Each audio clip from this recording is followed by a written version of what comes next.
Yes, we're going to be talking about Stephen Covey, who I've met and know. Robert Allen knows him really well.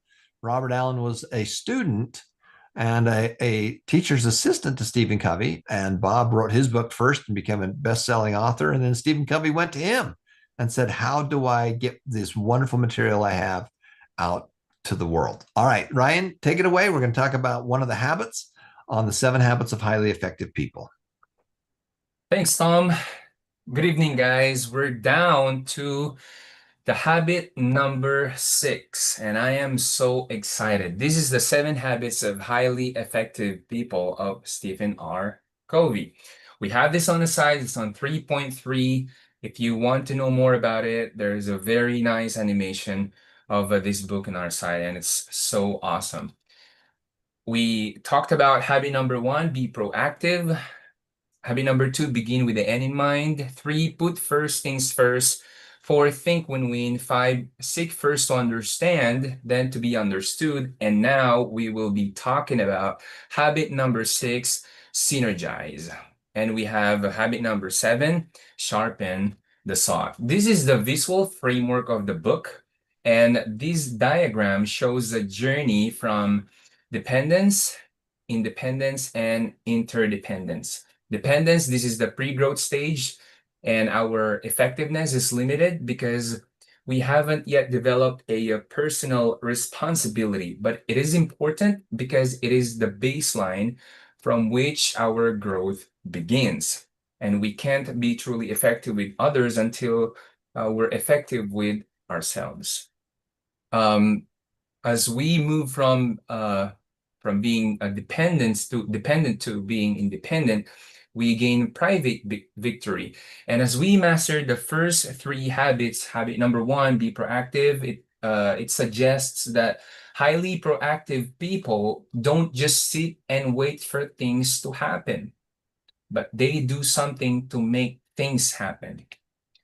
And habit number 2, to begin with the end in mind, means to start with a clear understanding of our destination.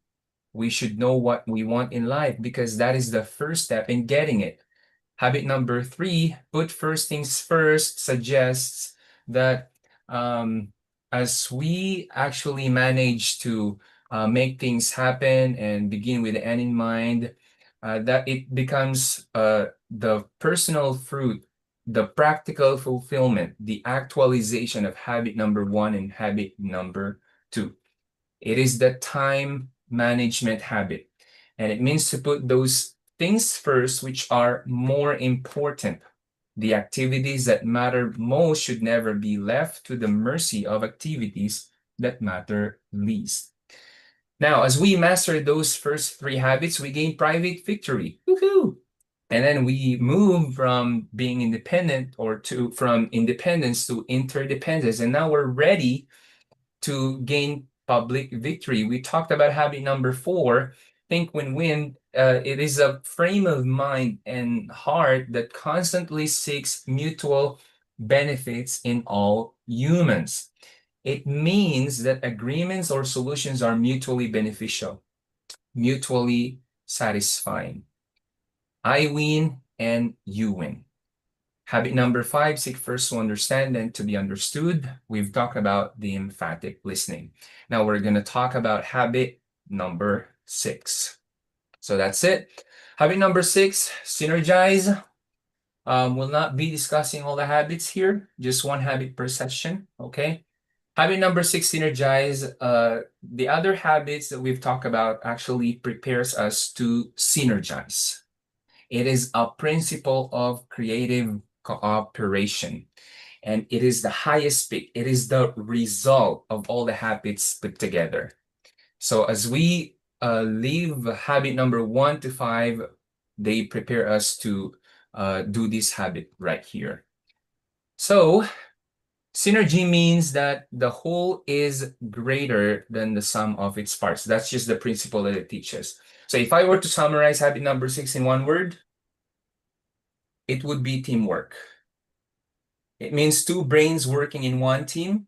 2 brains working in one team is better than 2 brains working on individual teams. In other words, no one in the group is smarter than the whole group collectively.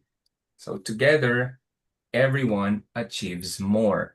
And it's about creating solutions together. If you notice, you may be asking why Tom keeps on making these polls. I don't understand. I just want to listen.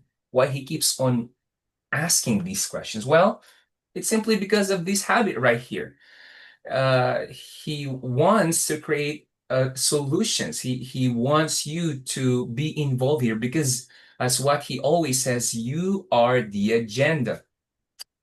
This habit is about creating solutions together, solutions that are far better than anything we could come up with individually.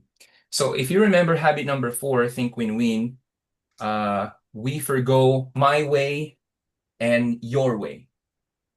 And we instead explore the third alternative, which is in fact the better way. So the whole is greater than the sum of the individual parts. I mentioned earlier that it is the result of all the habits put together, especially habit number 4 and number 5.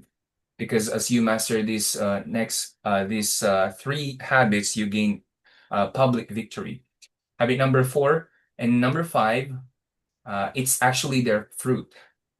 Synergy is impossible with lose-win, lose-lose, or win-lose mindset. And it is also impossible to synergize unless we empathize and deeply understand others. So habit number 6 is the fruit of habit number 4 and habit number 5. The essence of synergy is to value the differences. This is what I like about it. To respect them, to build on strengths, and to compensate for weaknesses. The fundamental requirements of habit number 6 is to always value the difference, the mental, uh, the emotional, and the psychological difference between people. It's not something we tolerate or accept. Instead, we should celebrate those differences.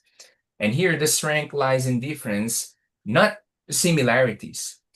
We have to value the verb. We have to value the verb, the differences, because the value, the noun, literally lies in the differences.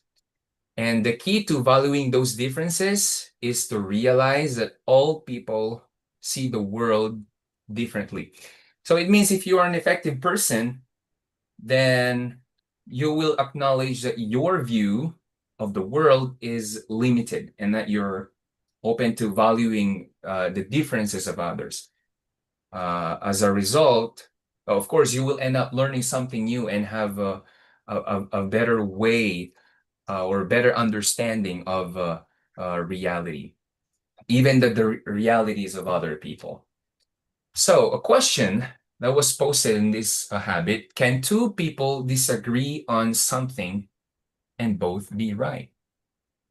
Now, Stephen Covey used this picture as an illustration.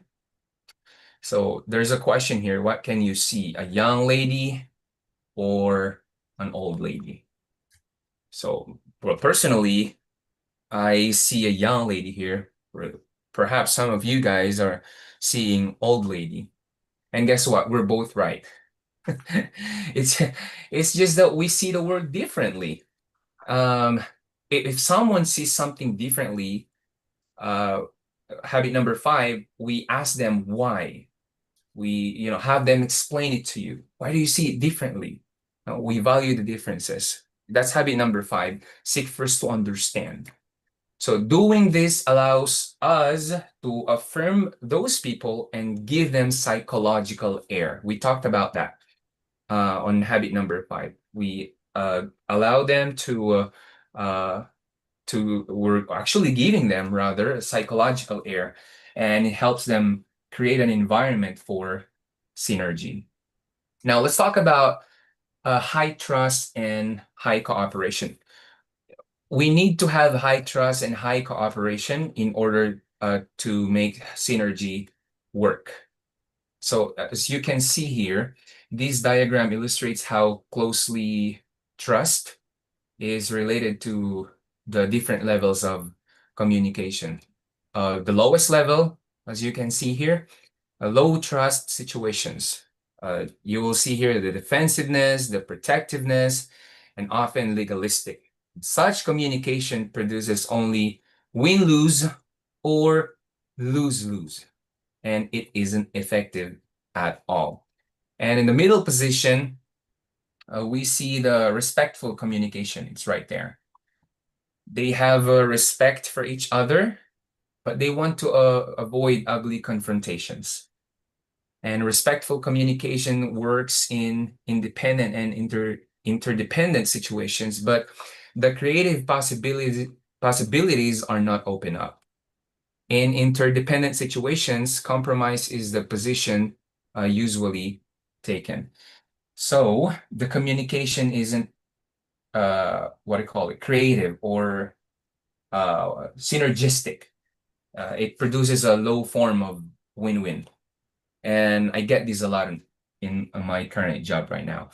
Um, in the middle position, they communicate politely, but not emphatically. They might understand each other intellectually, but they really don't deeply look at the paradigms, and become open to new possibilities. So that's just a middle position right there. And of course, the highest is a synergistic or the synergy. Synergy is in a high position of trust and produces better solutions than any original proposed solution.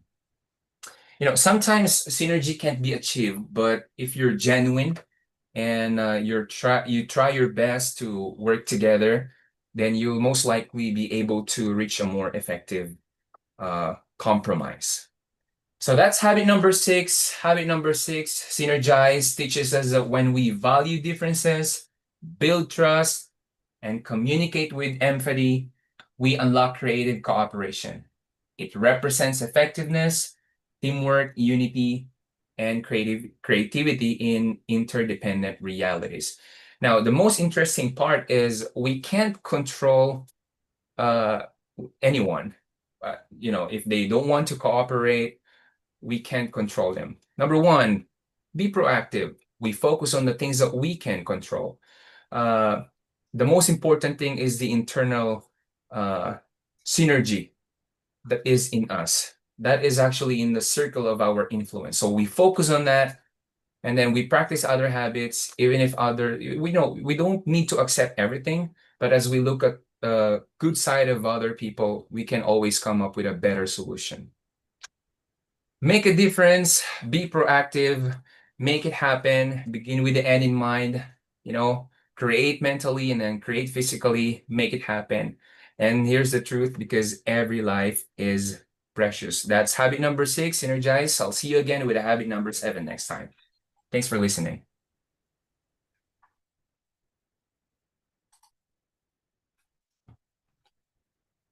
All right. Thank you, Ryan. We appreciate you being on there.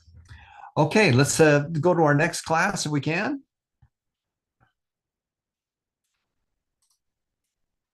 And I'm going to throw it into the chat real quick. Do you guys what do you want to learn? I'm going to give you the choice here. Make a difference. Oh gosh, we should do that. Let's do that one. Ethan, do you want to take them through the make a difference? Yeah, let's do it. Okay. That ready. And then what I'm going to do is I'm going to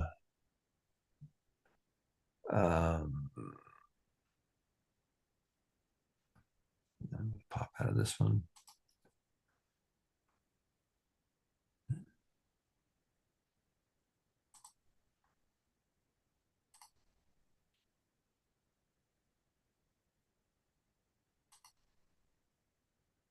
Okay. Why don't you start, Ethan, by sharing your screen right there?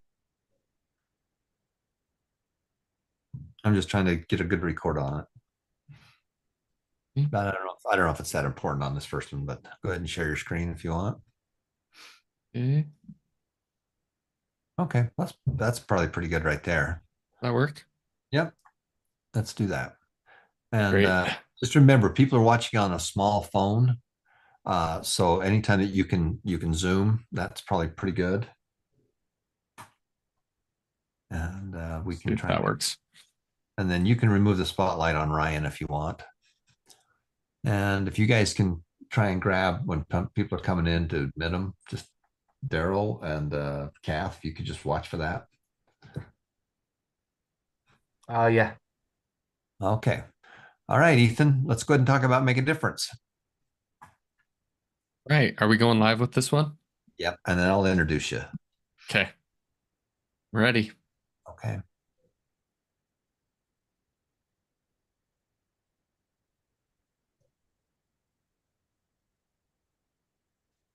Josh, you ready, bud?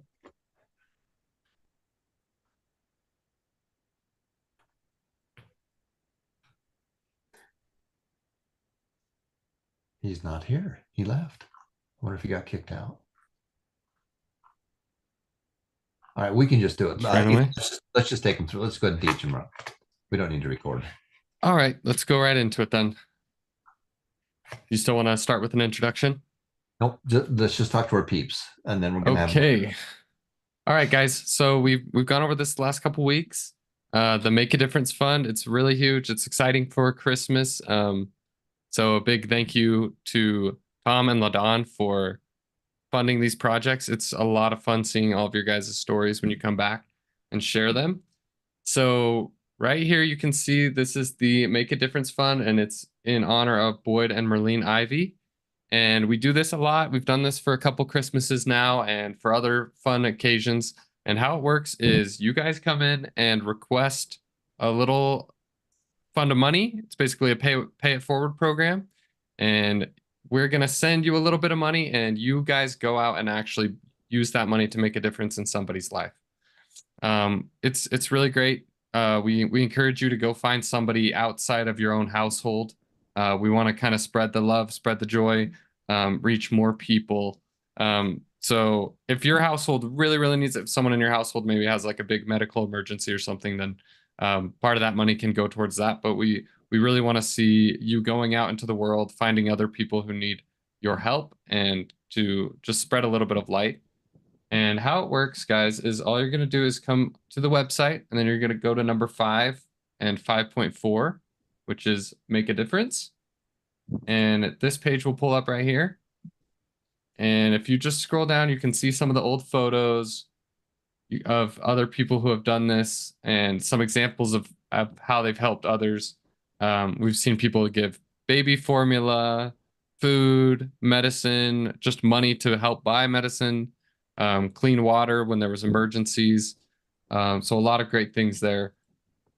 And all we ask is that you send us a picture back and let us know what you did, and tell us a little bit about the story of who you helped and why you decided to help them.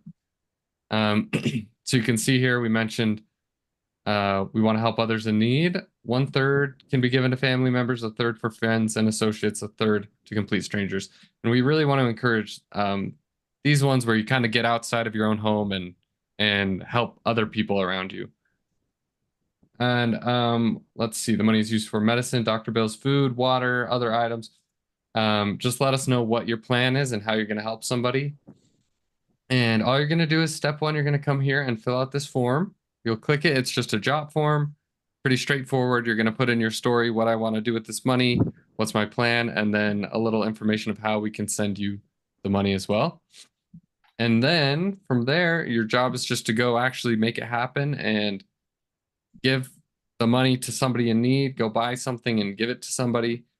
And the last step is to come and share your story back with us. So I know a lot of you did do this last week. We saw some come in last week, and Daryl was actually getting your pictures, you're emailing them to him. I really want to encourage those of you who have already done it, if you haven't yet, to come back to this page right now. And anyone who has not done the Make a Difference yet, go there right now and click on this step 1. And if you did already do it, then come click this here, step 4, and you're going to share the story of what you did in the picture. and then you have a chance to come back and do it again. So sometimes if you did a really great story and we want to encourage the people who are doing it to keep doing it, we'll send back an additional little amount and you can go do it again. So I know a lot of you have people around you in your lives that you want to help, that you want to serve, and you can do that with your own money. And then this is just a little bit of a bonus to be able to help even more people and hopefully reach more people this Christmas season. So yeah, again, just if you haven't done it yet, guys, go there right now to make a difference at under 5.4. And if it's your first time this season, hit step 1. If you've already done it once and you want to hopefully do it again, then go do step 4 here. And that should be it for the Make a Difference program. Thank you for watching. Okay, that's awesome. All right, I've got another poll question for you guys. And again, why do I ask polls? Because I want to understand what works for you. Our goal is to make this better for you.